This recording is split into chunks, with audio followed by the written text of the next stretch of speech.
Hey guys, welcome to our course Players and Deviants.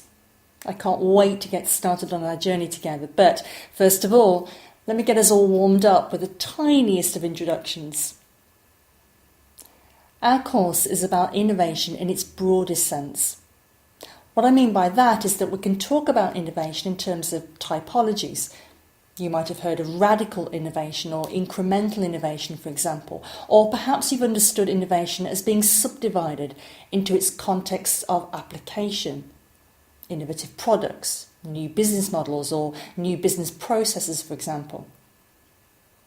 Fun as all that might be, we're not interested in any of that for this course. Instead, over this next few sessions, we're going to explore innovation conceptually as a whole.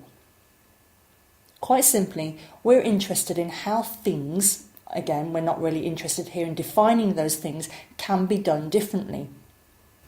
The challenges and restrictions of doing stuff differently, and in one part of the course, you will be creating your own project that tests out some of those challenges in practice. Now, hopefully, you're listening to me now having already watched Dorothy following the yellow brick road to find the Wizard of Oz. I asked you to watch the clip that I posted before this introduction because it also kind of summarises what this course is about. At first glance, the two parts of the course might seem a bit, disconnected. I mean, how does gamification relate to Brit Art and B Corps, for example? Well, to answer that question, let's go back to the Wizard of Oz. If you don't know the story, and admittedly it's got kind of a cult following, it's about a girl, Dorothy, who lives on a farm, and she gets magically transported into this other world, the Land of Oz. And this alternative world, obviously created by the writers of the film, has got its own characters, its own scenery, and importantly, it has its own rules and norms as to how things work in the land. You know, what constitutes acceptable and indeed desirable behaviour of the characters, like the little people who live in the Land of Oz, the Munchkins, the Scarecrow, the Tin Man, and so on. So, I guess if you dress and act like a Munchkin, say in London or Lima or wherever you happen to be, people are going to point and they're going to laugh, and maybe the police might come along and ask you what the hell you're doing. Okay, maybe in parts of London it's normal, but you understand my point. But in the Land of Oz, a Munchkin and Munchkin behaviour, talking scarecrows and dancing tin men are entirely normal and expected because of norms and rules as to how things work in that particular world.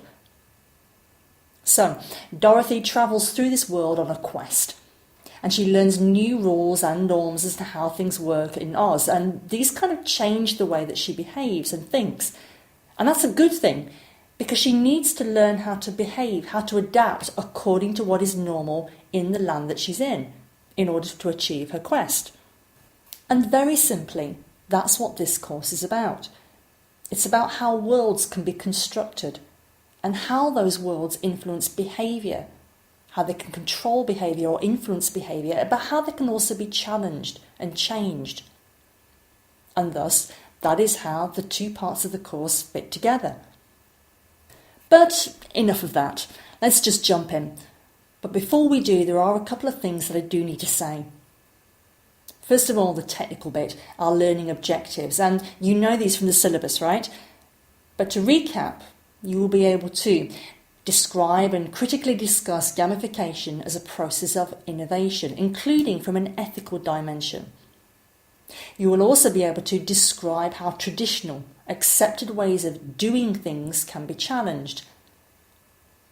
And you'll also be able to develop a breadth of understanding across multiple contexts that can aid the development of more effective business practices. Still with me? Cool. I know you want to start, but just bear with me. So, second, read through the assessments. We don't want any nasty surprises. Make sure you've understood what you have to do. You can find details of the assessments in the assessment folder on Learn. Make things easy for yourself though. Start early, yeah? Next, I'd really like it if you could find your way to an art gallery. This refers to the Deviants part of the course. Look, it's kind of up to you in some ways. I'm not going to check or ask for evidence that you've been, but I really do think that you'll get more out of the course if you go. You'll find your instructions of what to do when you get there, for example, in the course sessions part of the course on Learn. I'll also put a link for you here. Fourth, you know that this is an experiential course, right? This means that first of all, I've designed the course so that you really get to learn by doing stuff, hence the art gallery visit and the assessment on gamification. It's also an experimental course. It's the very first time I've run this. This means that things will probably go wrong. If things aren't clear, please write to me in plenty of time just so I can freak out for 10 minutes before I fix the problem. Moving on though, do start off with the course navigation document. Again, you can find this in the course sessions file. And again though, I've put a link for you here. Finally, for those of you who live in the Marseille area, do feel free to pop in and say hello. You can find me in the Lumini campus in room A408. I also live in Barcelona, so if any of you are based there and you want to meet, that's cool too. So the best thing for you to do now is just to, well, jump in and make a start. I've got to go and fix my hair, but remember, do the work. You don't want to end up like fast food Barbie here. Okay, so I'll see you soon, okay? Kiss, kiss.